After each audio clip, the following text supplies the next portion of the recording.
Hey guys, and welcome back to Mad About Skin. If you're new to our channel, welcome. Here at Mad About Skin, we're passionate about helping you to get the most out of your skincare. So if you haven't already, now's a fantastic time to click that link below, subscribe to the channel, ring the notification bell, and you won't miss out on any of our amazing future content. Now, in today's video, we are talking CERAVE, more specifically, the cleansers which sit below the brand. CERAVE, for those of you that haven't heard, and who hasn't heard of this brand, because it has taken the world and influencers here on YouTube by storm. It's a brand which has been formulated by dermatologists, is fragrance-free and colorant-free, and designed to use peptides to support and grow the barrier function of the skin. Anybody that's watched this channel before knows I am obsessed with barrier support and the barrier function of the skin needing to be intact in order to preserve that gorgeous glowing complexion that we want and we crave, but also to ward off things like dryness, redness, itching, irritation, and actually down the line things like eczema, dermatitis, and rosacea. A lot of things go into supporting the barrier function, but ceramides are a key part of that, and all of the CERAVE products have their 3 key ceramides in there. So it's all about hydration and supporting the skin barrier function. I love that ethos, and I think from that perspective, I've got high hopes for these cleansers. Now, there's 5 cleansers which sit below the brand. One targeting each of the specific skin types, I would say. I've used most of them, so I'll be sharing my thoughts and the results which I saw from the product. We're going to be tearing them apart and look at the ingredients, the pros, the cons, the good, the bad, and ultimately whether any of these are worthy of being in your skincare routine. Straight off the bat, I do want to say that CERAVE is not a cruelty-free brand. So if you like to make your purchasing decisions based on whether a company tests on animals or not, then CERAVE is not going to be the brand for you. So I want to just disclaim it straight off the bat, because I know that that's something that a lot of subscribers and followers of this channel are really concerned with, and so if that's you, then obviously this brand isn't going to be for you. However, there are some fantastic products which sit below that brand, and hopefully we're going to get through some of them today. Just getting straight into it, I'm going to start with the cleanser which is most applicable to my skin type. I'm oily, acneic, breakout prone, and so I reached for and have been using on and off for the past 2 years the SA Smoothing Cleanser. This is a salicylic acid based cleanser, but it's also got niacinamide in there, which is fantastic at regulating sebum production and brightening the skin. It's got hyaluronic acid in there to really help to offset some of the dryness that you can get with the salicylic acid, and it's got the ceramide complex, which is fantastic at supporting the barrier function of the skin. So on the face of it, a fantastic product. Like I say, I've been using this on and off for the past 2 years, and it's a really good product. Overall, I have some issues with what we class as treatment cleansers. Because you're putting them on and washing them off within quite a short space of time, I don't think there's enough time, it sits on the skin long enough to get a real mechanism of action and to see the results from a salicylic acid. I prefer to use my salicylic acid in the form of a serum, which you then leave on the skin, which is why I tend to steer away from this particular product. It doesn't dry the skin, which is fantastic. The hyaluronic acid and the glycerin in there will really help to prevent the dryness, so that's fantastic, because a lot of salicylic acid cleansers can strip the skin and leave them feeling quite raw and tight, which is not a pleasant feeling, even if you're acneic like myself. So it doesn't dry the skin, which is a huge plus for me. It's fragrance free and it's colorant free, as are all of these cleansers, which is fantastic, because often if you've got acne, you don't want to add irritation to what is already quite a red and itchy situation anyway. So love that. The texture is fantastic. It goes on, it washes off really easily. I always look for in a cleanser one that washes off completely, because you're going to then follow this with other steps in your skincare routine, and if you have a film left on the skin, none of that skincare that follows it is going to be as effective, because it has to battle through that film to get to the skin to do the work. So I like a cleanser that washes off completely, and this does. So from that perspective, absolutely fantastic. I think my one issue is you're not going to be getting a huge amount of benefit from the salicylic acid, and then if you go on to use the salicylic acid later in your skincare routine, I think you can be doubling up on it, which is always a little bit dangerous and can lead to dryness and sensitivity. So overall, I do use this product. I like this product, and you do see marginal improvements in the skin texture from it. I don't think you're going to see a huge change in texture of the skin, breakouts, the oiliness, because again, it's a put on wash off product. However, nice consistency, doesn't leave you dry, and I do think it leads to a marginal improvement. The brand claims that this will improve the texture of your skin within 3 days of using it. Yes, it did. However, not in the way I think you envisage it. You think when it says 3 days to see the results, you're going to thinking, oh my god, my acne is going to have cleared up, my breakouts are going to be resolved, I'm going to look fantastic and snatched within 3 days. They don't mean that, I don't think. I think they mean your skin will feel more hydrated and smoother, which it does. Because of the ceramides and the hyaluronic acid, your skin does feel more hydrated and smoother within 3 days of using it. So absolutely no lies were told. But it doesn't do anything for the acne within 3 days. It's a much more longer term product. If you're going to see results, it's going to be in terms of the acne and the breakouts and the prevalence of it. That's going to be down the line, so bear that in mind. Overall, I'm going to give this product a 7 out of 10. I like it. It's a good cleanser. It's a drugstore price point. So all of these cleansers come at drugstore pricing. I'm not going to give the individual pricing because it does vary wildly depending on where you live. So look it up for the territory or the country that you're in. But they're all drugstore, so none of them break the bank pricing. You get a good amount of product. I like that it's colorant and fragrance free, and I do like the fact that I saw an improvement in the texture of my skin, but not in the amount of breakouts, acne, or excess oil in the skin. So just bear that one in mind, but a really good cleanser. Now we're going to move on to the hydrating cleanser. This is very similar to the one we've just talked about. However, it doesn't have the salicylic acid in there because obviously it's not treating the oil and the breakouts. This is all about getting that hydration into the skin. So it contains hyaluronic acid like the first one, but in a much higher concentration. It contains the ceramides, but again, in a greater concentration. And it also contains things like glycerin and is just a fantastic moisturizer. This doesn't foam, so you would use this on your palm, you warm it up in the palm of your hand, and then you work it into the skin. There's no foaming, which I love because those foaming agents, the surfactants, give that foaming, which we all love when it comes to a cleanser, actually very drying and stripping the skin. Things like sodium lauryl sulfate and other SLS type ingredients can be very drying and stripping from the skin. So there's none of that in here. It's not a balm, but it goes on like a cream consistency. I've only ever used this a couple of times because this isn't aimed at my skin type. I am too oily really to get the benefit. This is for people with, I'd say, normal through to dry skin.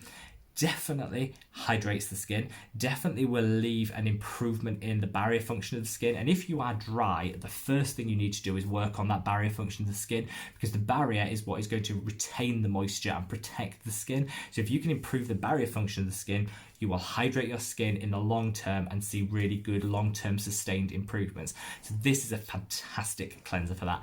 I am giving this 9 out of 10. The point I'm knocking off is for the fact that it's not cruelty free. Otherwise, this is a perfect product. I adored this cleanser, and if it wasn't for the fact that I need something less hydrating because I am quite oily naturally, this would be my go-to cleanser. It's gorgeous and it's fantastic. I would say if you were doing a double cleanse, I would say this is the second step in your double cleanse, because I still think a thicker balm cleanser would be a better first step in your skincare routine. This is the second step to wash that balm off. Is fantastic. Again, leaves no trace on the skin, so your skin is fresh, cleansed, and ready to have the rest of your skincare applied. I love this product. Absolutely fantastic. The third of theirs is the foaming facial cleanser. This is much more of a traditional face wash. It foams, it lathers, you wash it off. It contains SLS, which is going to be more drying than the non-foaming version, which we've just spoken about. So this, I would say, is much more for the normal to slightly oilier skin types. I'm going to give credit to CERAVE because on their website, they do state clearly what each of these products will do and who they are aimed at, and they get that spot on. So they're not promoting this as a one-size-fits-all product. This definitely isn't something that would work for dry skin. Now, it is probably the least drying of all the foaming cleansers I've ever used, but it does still strip and dry the skin to some extent. Again, it's got the hyaluronic acid and the ceramides in there, which are going to help repair the barrier and replenish some of that moisture which the SLS can take out of the skin. But overall, it is a much more drying product than the hydrating cream cleanser, which we've just spoken about. I'm going to give this product a 7 out of 10. Again, because I feel that most people would benefit more from the hydrating cream cleanser rather than the foaming. And people, I think we're in 2020, and as consumers, we need to understand that that foaming isn't necessary to clean our skin, and actually the chemicals which create that can be quite drying and damaging to our skin. So I just kind of think I see what CeraVe are trying to do. They're trying to provide a foaming option for people, but I think actually we just need to ditch the notion that we need foaming in our lives and just go with a cream or a balm cleanser. Much better, and get rid of some of the unnecessary chemicals in our skincare. However, still 7 out of 10, very hydrating for a foaming cleanser. But I just think you're better sticking to the cream, or if you are very oily, the salicylic acid one would be better. So I'm not sure who this is particularly aimed at, if I'm honest, and who would benefit most from it. Then we move on to just a different application method. This is the Hydrating Cleanser Bar. I have a little bit of a soft spot for soap. I know people say, oh, this isn't soap in the traditional sense. Soap being the addition of a really alkaline substance and a fat comes together to create the soap. This isn't soap in the tradition. This is very much a cleansing bar. It's much less drying than soap, but I do like, the reason I tend to like a bar application is because it cuts down on your packaging. You don't need all the plastic and all the pump action. It just often comes in a piece of cardboard. You open it, this one does. You open it up and it's ready to go. So I really like the idea of cutting down on your packaging and using a bar cleanser if that's for you. This still is far more drying than the cream cleanser, the hydrating cream cleanser. So I would say this is fantastic if you are oily or oily combination, and you'll get real benefit from this. You could cut down on all of that plastic waste, and you can get a really good cleanser. But for anybody that is normal through to dry, I think this could be really bad for your skin, but actually is probably the most drying of all of the ones that we've gone through so far. I used it, it was fantastic on my skin. I'm an oil slick. I literally just go out the door and I'm greased from head to foot, especially in summer. So this was great for me. I think of all of these, this is the one that I'm going to repurchase, and this is the one that I'm going to continue to use. I really liked it, and I think if you're oily, you could definitely benefit from it. Would I say it's right for everyone else? No. On that basis, I'm going to give it a 5 out of 10, but if you're oily, this is really a 9 out of 10. Again, losing the point for the cruelty and testing on animals, but otherwise a really fantastic, great product for people who have oily, acneic skin. Love that. I do think we should be moving away from a lot of heavy packaging and plastic packaging. This is a great way of doing it.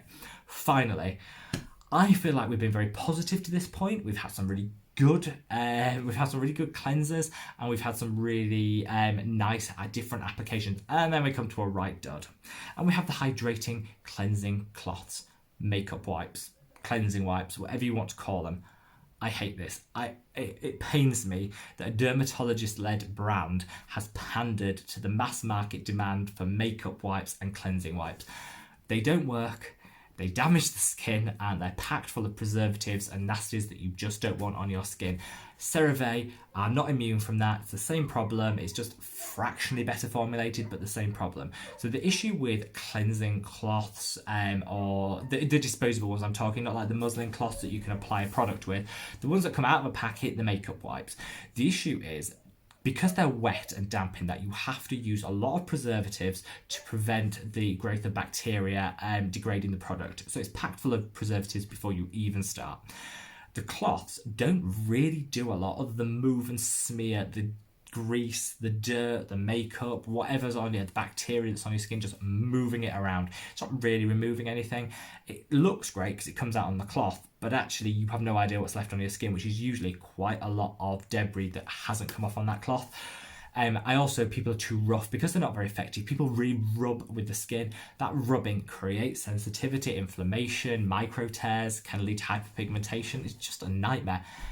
I don't think anybody on this, I've never known anybody on this channel promote face and makeup wipes, which I'm so proud of. I mean, and I don't know why a dermatologist-led skincare brand like CeraVe that put pride in their formulations would pander to the popularity of makeup wipes and include this in their line. I didn't buy them. Haven't tried them. I'm not going to try them. There's no need for them. The other 4 that we've already spoken about are far better cleansers. So choose from that line and just give this a firm pass. You don't see the cleansing cloth that readily available, so I like to think that they don't sell that well. I soothe myself in the knowledge that they probably don't sell that well. So overall, what do I think? Well, I like CeraVe. I think they're a good brand. The reason they don't focus that heavily on my channel is because I like usually to choose a cruelty-free skincare option where I have one. However, not everybody has that as their primary motivation. Some people are motivated by the effectiveness of the product, irrespective of their cruelty-free status. Some people are impacted and led by price point. You know, there's a whole range of things which go into our pricing decision. So I do like to include a range of products, not just the cruelty-free ones, which I tend to go for. I have used on and off these cleansers pretty much for the past 2 or 3 years. I like all of them. Do I think they're the best cleansers out there? No.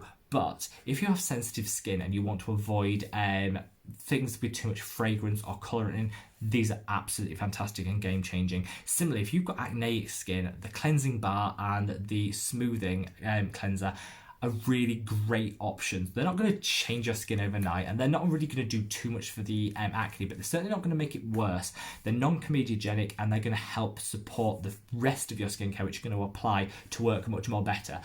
Better grammar. And that will obviously have an impact on your acne overall. Overall, I like the line. Do I think you have to use these cleansers? No. I still use my Oat Cleansing Balm by the Inculist, and then I usually follow it up with a Square Lane Cleanser by The Ordinary or a gel cleanser by Neutrogena. I think there are other ones out there. However, this is a beautiful line, and I hope you found this video useful because I thought it'd be useful to break down the differences between the different products. They're not hugely different in terms of their ingredients and the concentrations, but they're subtly different enough that you need to choose the right one for your skin type. So, to summarize, if you have oily or acneic skin, you go for the SA Smoothing Cleanser or the Hydrating Cleansing Bar. Either of those will be fantastic at moderating the oil levels in your skin, won't dry you out because you don't want to strip and dry the skin, but equally won't add too much hydration that it causes issues down the line. If you are normal to combination, I would stick with either the Foaming Facial Cleanser or the Hydrating Cream Cleanser. Both are absolutely fantastic and will support the barrier function of the skin, but not creating too much hydration where you start to become oily midday. And if you are dry, then there is only one, and you need to go for the Hydrating Cream Cleanser. That will be a lifesaver and will be absolutely fantastic at supporting the barrier function of the skin and really giving that long-term hydration improvement. There you go, guys. 101 on all the cleansers from CeraVe. Let me know what you think. Have you used any of these? Do you use any of these? What's your take? Leave me a comment below. Do you disagree with my findings on any of these? I'd love to hear you. Hopefully you give this video a thumbs up. It really helps our channel. Until the next one, guys, take care wherever in the world you are. Bye.